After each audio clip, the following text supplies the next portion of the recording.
relentless, or insane. No, that's not a self-description.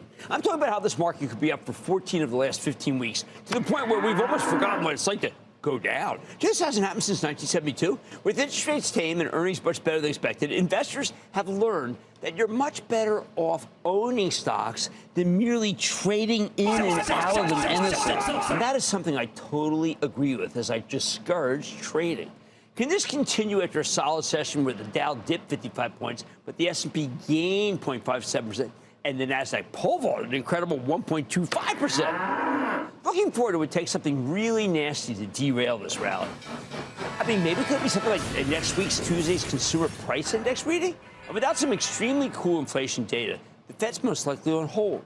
And like I always tell you, the best time to own stocks is the period between the Fed stops hiking rates and starts cutting them.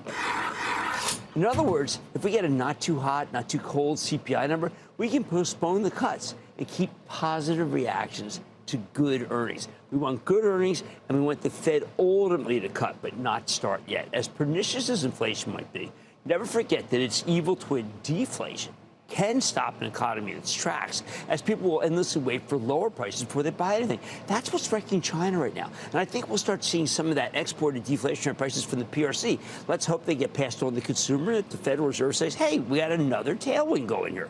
Hey, speaking of consumer savings, you might want to snare some TJX, because today we learned that Children's Place and Big Lots, these are big chains, are hurting. They may be in need of liquidity.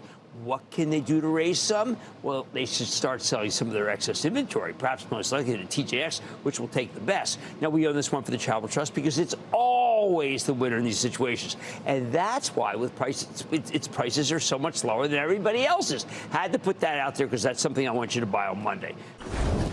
Don't miss a second of Mad Money. Follow @Jim Cramer on X. Have a question? Tweet Cramer. #MadMentions. Send Jim an email to madmoney@cnbc.com or give us a call at 1-800-743-CNBC. Miss something? Head to madmoney.cnbc.com.